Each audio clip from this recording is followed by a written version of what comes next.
Bueno, como habíamos establecido la clase pasada, eh, vamos a revisar una duda que planteó el compañero Santiago frente a información reservada y clasificada. David, ¿será que leemos por favor el artículo 33 de la ley 1621 del 2013? Sí. Capítulo Gracias. 6. Reserva de la información de inteligencia y contrainteligencia. Artículo 33. Reserva. Por la naturaleza de las funciones que cumplen los organismos de inteligencia y contrainteligencia, sus documentos, información y elementos teóricos estarán amparados por la reserva legal por un término máximo de 30 años contados a partir de la recolección de la información y tendrán carácter de información reservada. Excepcionalmente y en casos específicos, por recomendación de cualquier organismo que lleve a cabo actividades de inteligencia y contrainteligencia, el presidente de la República podrá acoger la recomendación de extender la reserva por 15 años más, cuando su difusión suponga una amenaza grave, interna o externa contra la seguridad o la defensa nacional, se trata de información que ponga en riesgo las relaciones internacionales, esté relacionada con grupos armados al margen de la ley o atente contra la integridad personal de los agentes o las fuentes. Vamos Parágrafo a poner primero. atención, vamos a poner atención al parágrafo primero, por favor.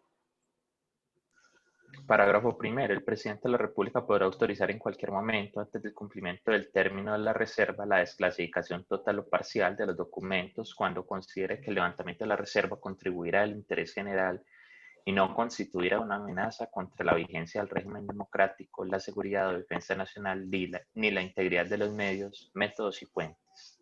Bueno, como ustedes pueden observar en este parágrafo primero, se utiliza reserva y clasificación en el mismo contexto, en la misma línea, que era lo que yo había manifestado al principio con Santiago, que iba a indagar, pero que en un principio para mí eran lo mismo. Por eso, como les digo, la duda es muy interesante. Ahora, vámonos al artículo 37 de esta misma ley de inteligencia y contrainteligencia, por favor. Vamos a leerlo. Artículo 37. Niveles de clasificación. El Gobierno Nacional, dentro del año siguiente a la publicación de la presente ley, reglamentará los niveles de clasificación de la información y diseñará un sistema para la designación de los niveles de acceso a la misma por parte de los servidores públicos. Entonces, aquí vemos que realmente es que hay unos niveles de clasificación de esa información que es reservada, pero uno termina deduciendo que es lo mismo. Me parece muy interesante la duda y como le digo, muchas gracias a Santiago porque permite entonces que la clase se dinamice a partir de las preguntas. Muchas gracias, Santiago. No sé si Santiago, que es acucioso, de pronto miró si encontraba algo. Profe, encontré una cosa Sí, contame. perfectamente. Justamente me estabas diciendo. En el texto, lo bueno de la ley del Senado es que te muestra el texto de la norma, cuando era un Ujú, proyecto de ley, ¿cierto? Entonces ujú. aparece proyecto de ley número 156 del 2011, del Senado 228 del 2012 en la Cámara, Sí. ¿cierto? Entonces me aparecen dos incisos pequeñitos, como en términos de definiciones. Me aparece información pública clasificada e información pública reservada. Cuando me vengo a leerlas, pues a mí me está diciendo lo mismo, pero no sé, Ujú, profe, si usted mirará alguna diferencia, se las va a leer. sí. Dice, información pública clasificada. Es aquella información que estando en poder o custodia de un sujeto obligado en su calidad de tal pertenece al ámbito propio, particular y privado o semiprivado de una persona natural o jurídica, por lo que su acceso podrá ser negado o exceptuado siempre que se trate de las circunstancias legítimas y necesarias y los derechos particulares o privados consagrados en el artículo 18 de esta ley. Y luego abajito dice, información pública reservada. Es aquella información que estando en poder o custodia de un sujeto obligado en su calidad de tal, es exceptuada de acceso a la ciudadanía por daño a intereses públicos y bajo cumplimiento de la totalidad de los requisitos consagrados en el artículo 19 de esta ley. Entonces, es un proyecto de ley, Claro. pero parece que lo quisiera diferenciar, parece como que ellos quisieran desligar esos dos términos de una u otra forma.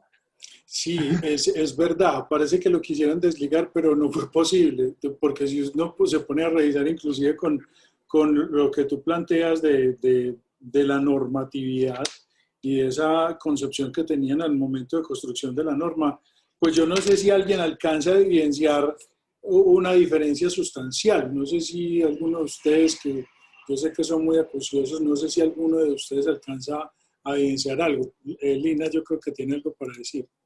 Sí, profe, cuando en el artículo 24 se habla de informaciones y documentos reservados, En lo el que yo puedo artículo decir, 24, en el artículo 24 de la ley 1755.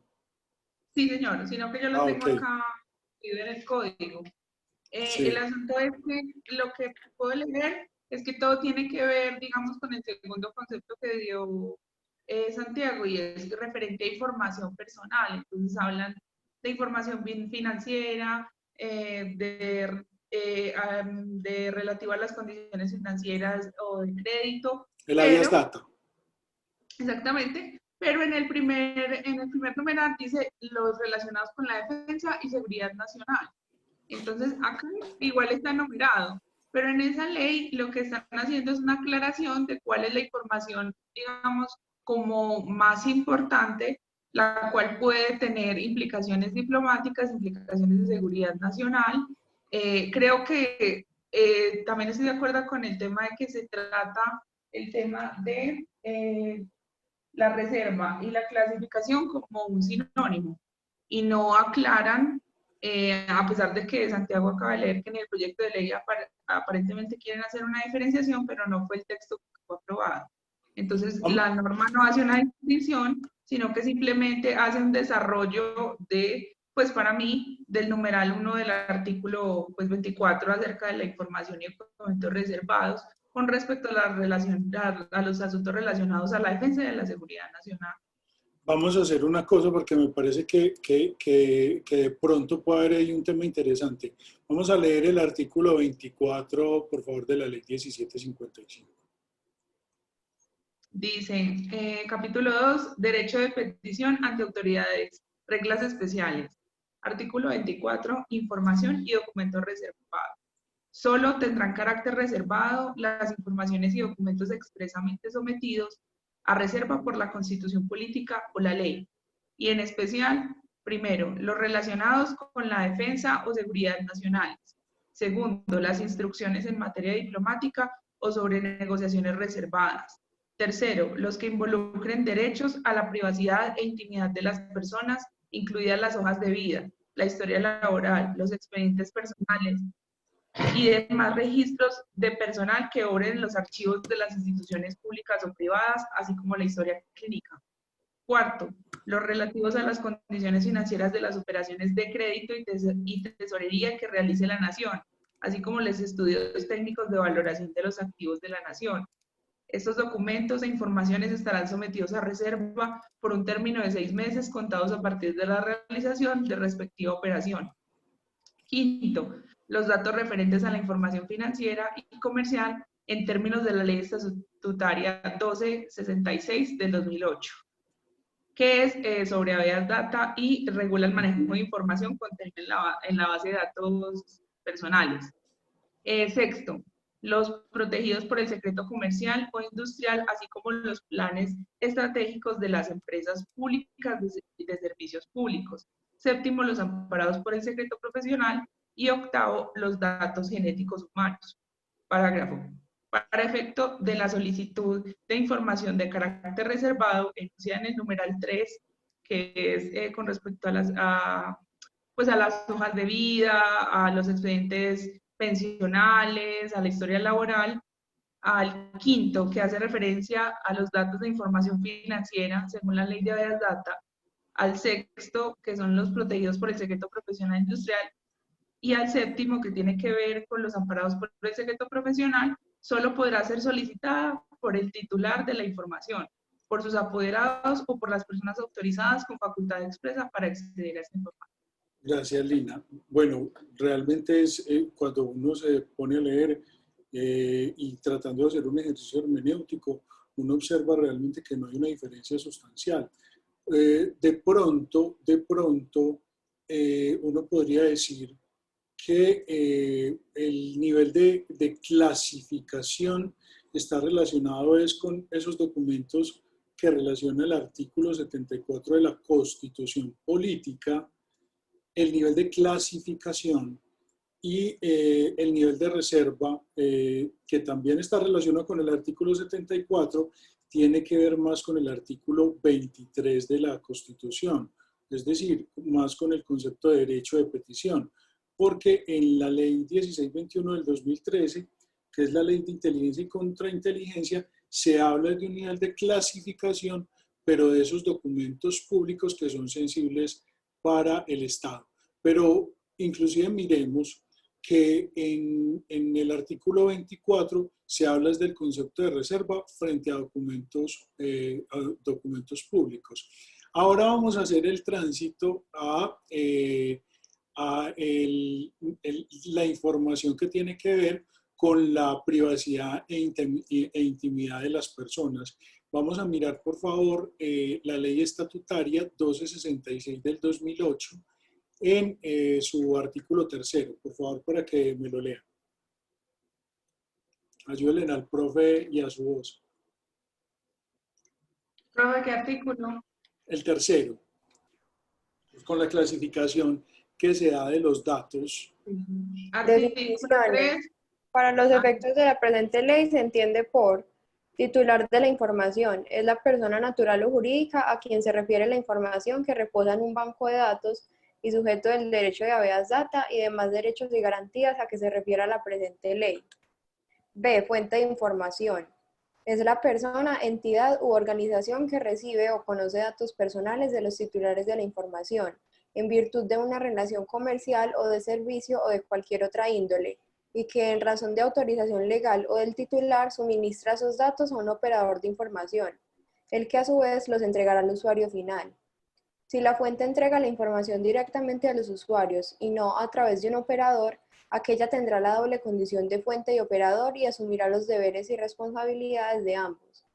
La fuente de la información responde por la calidad de los datos suministrados al operador, la cual, en cuanto tiene acceso y suministra información personal de terceros, se sujeta al cumplimiento de los deberes y responsabilidades previstas para garantizar la protección de los derechos del titular de los datos. C. Operador de información. Literal condicionalmente exequible. Se denomina operador de información a la persona, entidad u organización que recibe de la fuente datos personales sobre varios titulares de la información, los administra y los pone en conocimiento de los usuarios bajo los parámetros de la presente ley. Por tanto, el operador, en cuanto tiene acceso a información personal de terceros, se sujeta al cumplimiento de los deberes y responsabilidades previstos para garantizar la protección de los derechos del titular de los datos. Salvo que el operador sea la misma fuente de la información, este no tiene relación comercial o de servicio con el titular y por ende no es responsable por la calidad de los datos que le sean suministrados por la fuente. D. Usuario. El usuario Vamos a hacer una cosa, pasémonos a los literales E, F, G y H. Listo. Dato personal. Es cualquier pieza de información vinculada a una o varias personas determinadas o determinables o que puedan asociarse con una persona natural o jurídica. Los datos impersonales no se sujetan al régimen de protección de datos de la presente ley. Cuando en la presente ley se haga referencia a un dato, se presume que se trata de un uso personal. Los datos personales pueden ser públicos, semiprivados o privados. Ojo ahí. Mire cómo se dividen los datos. Los datos personales pueden ser públicos, semiprivados o privados. Eso es la diferencia sustancial de la que, digámoslo así, donde nosotros tenemos que ser muy cuidadosos con el tratamiento de la información y cómo se solicita esa información. Listo, Natalia. Dato público. Dato público es el dato calificado como tal según los mandatos de la ley o de la Constitución política, y todos aquellos que no sean semiprivados o privados de conformidad con la presente ley. Son públicos, entre otros, los datos contenidos en documentos públicos, sentencias judiciales debidamente ejecutoriadas que no estén sometidos a reserva y los relativos al estado civil de las personas. Dato semiprivado. Es semiprivado el dato que no tiene naturaleza íntima, reservada ni pública y cuyo conocimiento o divulgación puede interesar no solo a su titular, sino a cierto sector o grupo de personas o a la sociedad en general, como el dato financiero y crediticio de actividad comercial o de servicios a que se refiere el título cuarto de la presente ley. Bueno, entonces, bueno, vamos a ir despacio. Entonces, ¿cuáles son los datos públicos? Hombre, los que la Constitución y la ley establecen que son datos públicos. Ahí no tenemos problema. ¿Cuáles son los datos semiprivados? Son aquellos datos que, perteneciendo a la naturaleza íntima y reservada, ¿cierto?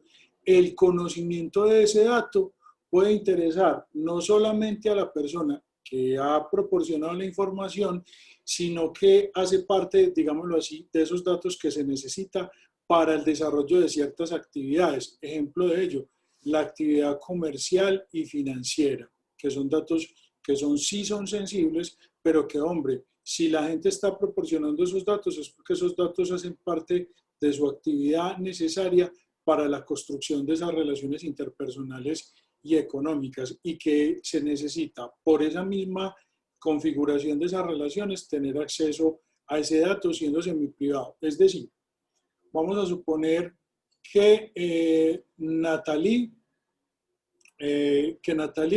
inicia una relación con Santiago.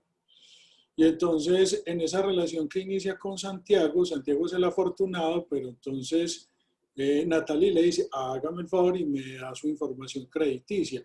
Pues hombre, no tendría relación, así suena ilógico, no tendría relación, podemos iniciar una relación de pareja, ese tipo de situaciones. Pero si lo que le está diciendo es, présteme dinero, pues seguramente sí va a ser supremamente importante cómo es la calificación de Santiago ante las centrales de riesgo. Y entonces esa información que pertenece al fuero interno de Santiago sí se podría colocar en una relación de importancia frente a la necesidad de ese dato para soportar la configuración de ese otro tipo de relación. Vamos entonces al dato privado. Dato privado es el dato que por su naturaleza íntima o reservada solo es relevante para el titular. Perfecto. Les voy a leer una parte de la sentencia C-1011 del 2008,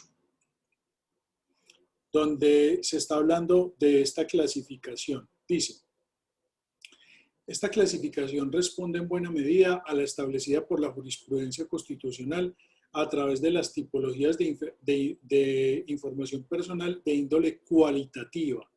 El legislador estatutario adopta en este sentido una gradación de la información personal a partir del mayor o menor grado de aceptabilidad de la divulgación. Así, la información pública, en tanto no está relacionado con el ámbito de protección del derecho a la intimidad, recae dentro del ejercicio amplio del derecho a recibir información y en consecuencias de libre acceso. Ello, por supuesto, sin perjuicio que en relación con la divulgación de la información pública resulten aplicables las garantías que el derecho de habeas data le confiere al sujeto concernido, en cuanto resulten pertinentes. En contrario, los datos semiprivados y privados, habida cuenta la naturaleza de la información que contienen, se les ascriben restricciones progresivas en su legítima posibilidad de divulgación, que se aumentan en tanto más se acerquen a las prerrogativas propias del derecho a la intimidad. De esta forma, el dato financiero, comercial y crediticio, si bien no es público ni tampoco íntimo, puede ser accedido legítimamente previa orden judicial o administrativa o a través de procedimientos de gestión de datos personales, en todo caso respetuoso de los derechos fundamentales interferidos por esos procesos, especialmente el derecho de habeas data financiero. ¿Qué pasa? Hay una ley estatutaria, que es la ley 1581 del 2012, donde se establece por qué es importante también esa protección frente a la habeas data. Esa ley 1581 del 2012, en su artículo 5, establece cuáles son los datos sensibles y dice, para los propósitos de la presente ley se entiende por datos sensibles aquellos que afectan la intimidad del titular o cuyo uso indebido puede generar su discriminación, tales como aquellos que revelen el origen racial, étnico, orientación política, convicciones religiosas o filosóficas, pertenencia a sindicatos, organizaciones sociales, de derechos humanos, o que promuevan intereses de cualquier partido político o que garanticen los derechos y garantías de partidos políticos de oposición, así como los datos relativos a la salud, a la vida sexual y a los datos biométricos. Esa definición fue considerada compatible con la Constitución Nacional en la sentencia C-748 del 2011. Y se considera que esa lista del artículo 5 es una lista que no es meramente taxativa, sino que es enunciativa, pues esos datos sensibles dependerá de cada situación en particular.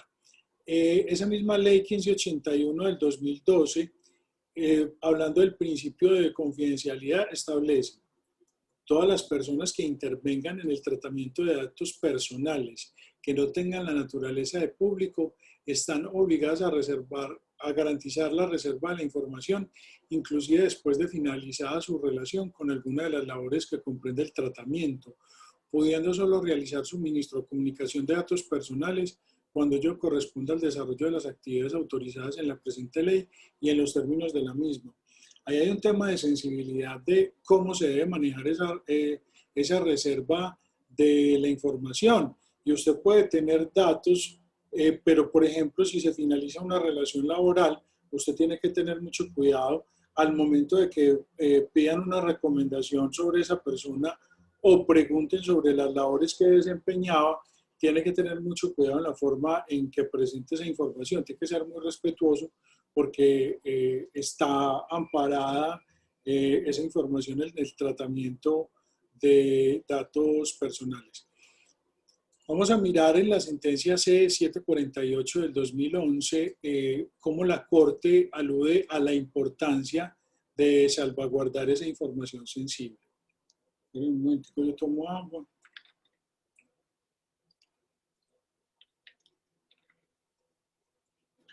La jurisprudencia constitucional ha precisado que las características de los datos personales son las siguientes. Primero, está referido a aspectos exclusivos y propios de una persona natural. 2. Permitir identificar a la persona en mayor o menor medida gracias a la visión de conjunto que se logre con el mismo y con otros datos. 3. Su propiedad reside exclusivamente en el titular del mismo, situación que no se altera por su obtención por parte de un tercero de manera lícita o ilícita. Y 4. Su tratamiento está sometido a reglas especiales, principios en lo relativo a su captación, administración y divulgación.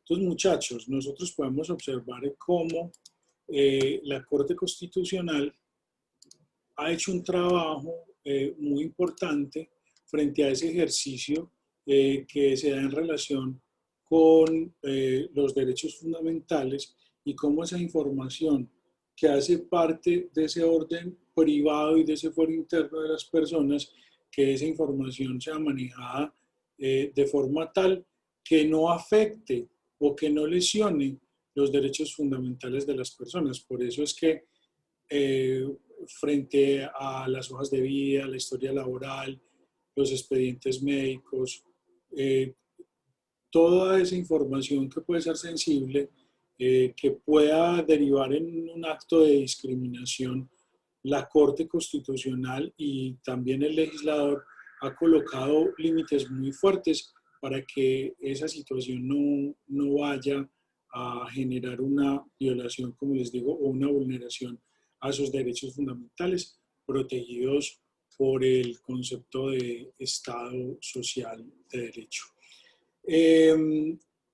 Con esa concepción y con esa clasificación que nos proporciona la ley 1266 del 2008 y nuestra Corte Constitucional, damos por terminado el concepto de derecho de petición. Ya llevamos 4 clases hablando del derecho de petición como forma de iniciación de la actuación administrativa y con eso damos por finalizado ya las clases sobre este concepto tan importante. Hay que resaltar que si bien la ley 1755 del 2015 es una ley relativamente corta, su desarrollo jurisprudencial y su importancia histórica hace que dentro del programa administrativo de Derecho Administrativo colombiano se dediquen una cantidad de clases muy importante porque es una herramienta vital para el ciudadano al momento de iniciar la actuación administrativa. Muchas gracias.